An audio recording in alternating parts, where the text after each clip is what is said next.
Nous l'avons dit au début de ce journal, la vie devient de plus en plus intenable en République démocratique du Congo, particulièrement à Kinshasa, où la montée en flèche du taux des dollars dicte sa loi depuis un grand moment.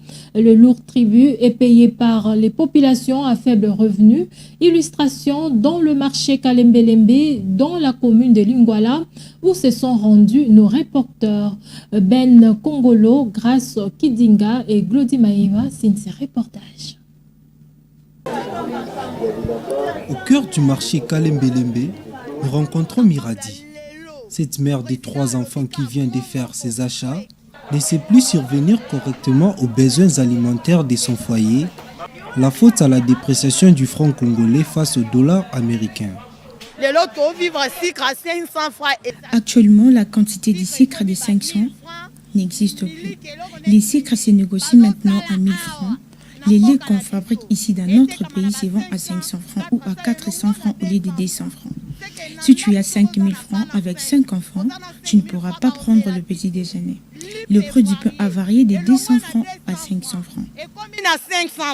Bien que cette situation n'est nullement causée par les vendeurs, qui subissent eux aussi des pleins fouets, la hausse du taux du dollar, elle empêche cependant une bonne activité commerciale, provoquant des pertes à la place des bénéfices.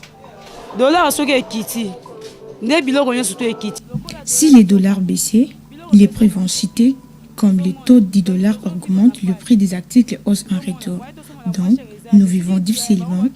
Les frais de douane sont chers, raison pour laquelle ils nous font payer des articles à un prix élevé. Pas moyen d'acheter à bas prix. Si seulement la douane se fixe à moins cher, ils vont également nous vendre à moins cher. Je vends maintenant les vivres frais. Tu peux aller avec 10 millions de francs congolais, payer les marchandises et après revendre, tu te rends compte que tu as enregistré une perte à cause du taux élevé du dollar américain. Il n'y a pas vente. En plus, le taux de change est élevé.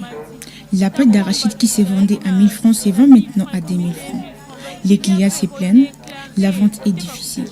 Et il faut qu'ils puissent baisser pour nous les dollars pour qu'on puisse payer à un bon prix pour en tirer un bénéfice après-vente. Seulement, cette dollarisation de l'économie nationale peut s'expliquer par certains facteurs. C'est plus la première des choses est que les dollars sont plus consommés et plus utilisés par les Congolais que les francs congolais. Dans tous les domaines, nous sommes obligés d'avoir les dollars. Notre État puisse faire quand même quelque chose sur ces domaines-là.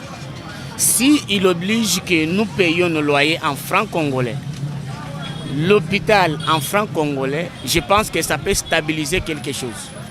En République démocratique du Congo, le taux d'échange se négocie actuellement à 2871,00 francs congolais pour $1 américain, statistique rendue publique par la Banque centrale du Congo le 22 septembre 2024.